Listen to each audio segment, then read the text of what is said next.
Eto na nga pala yung araw na uuwi nga pala kami sa amin. Eto nga't ihahatid nga pala kami ni Papa A doon sa ate ko at sasabay na nga lang kami sa kanila sa pag-uwi sa Gabaldon. Uuwi nga din kasi sila ate para magbakasyon, kaya sabi ko nga magsabay na nga lang kami sa pag-uwi.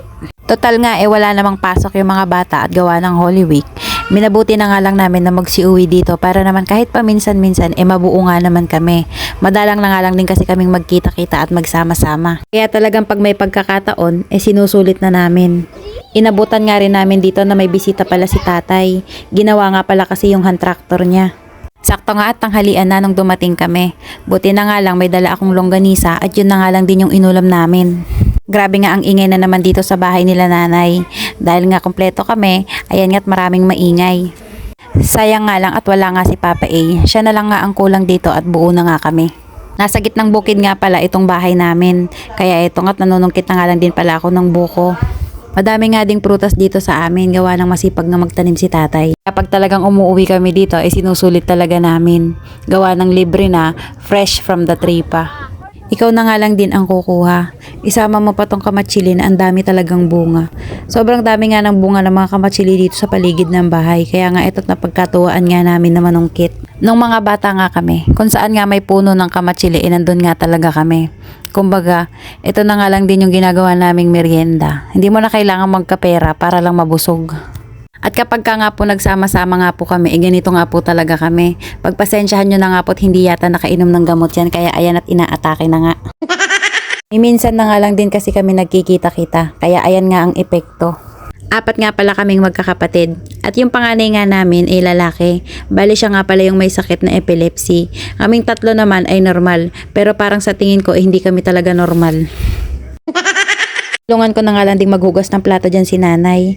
Wala nga palang tubig yung poso namin.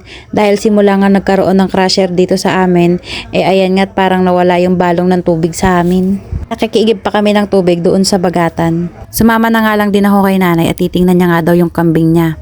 Tuloy nga mamumulot nga ako ng sibuyas. Eto nga't sobrang init pa pala. Dami na nga rin pala akong napupulot dito. Tamang-tama nga ito at libreng panggamit sa kusina. Eto na pala yung nabili naming kalabaw kay tatay. Ayan nga at malaki na nga siya.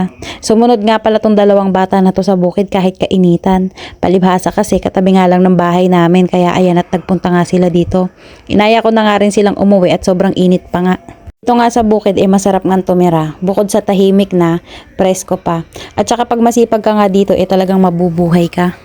Pagka uwi naman namin nagsalang na nga rin pala ako nitong sinaing. Dito nga pala sa amin sa kahoy nga kami nagluluto. Tipid kasi yan. Pero meron din naman silang gasol. Kaya lang, dito talaga kami nagluluto sa kahoy. Gawa lang, kailangan din namin magtipid. Pagkatuwaan nga namin magkantahan dito, kahit nga pare-pareho kaming mga sintonado. Okay lang yan, kasi malayo naman kami sa kabahayan at walang makakarinig. Alakasan nga lang yan ang loob at pakapala na lang din ang muka.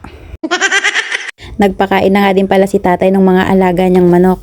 Sobrang dami pala ng alaga ni tatay Kahit yung mga kiti ay ang dami din. Pati yung karnihin ba pwede na rin. Ito nga yung kasarapan dito yung madaming alaga si tatay. Gawa ng pag gusto nga namin ng native na manok manghuhuli na nga lang kami. May libreng ulam na. Kaya nga dito sa amin, kahit na mahirap nga kami, basta meron kang sariling alaga at saka masipag kang magtanim, talagang mabubuhay ka. Eto nga si Alab, ayan at nang huli ng kiti. Naiwan kasi namin yung kanyang laruan na isda, kaya ito daw muna yung pet niya. Etong kapatid ko naman ang nakatoka sa pagpiprito ng ulam namin. At si ate naman gumagawa naman ng sausawan. Syempre ako, tamang video naman sa kanila. Ako kasi yung maghuhugas ng plato mamaya.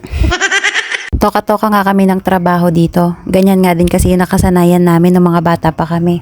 At eto namang si Alab kumukuha naman ng pagkain ng manok dito. Papakainin niya nga tong isang kiti na naiwan dito. Nag-brown out nga din pala dito sa amin. Buti na lang meron tong solar. Kaya eto, may liwanag kahit papano. Hanggang dito na nga lang pala yung aming video. Maraming salamat nga po pala sa mga nanonood ng mga video namin. Sana po mag-iingat kayo palagi. Thank you din kay Lord sa panibagong araw. At sa inyo, bye-bye!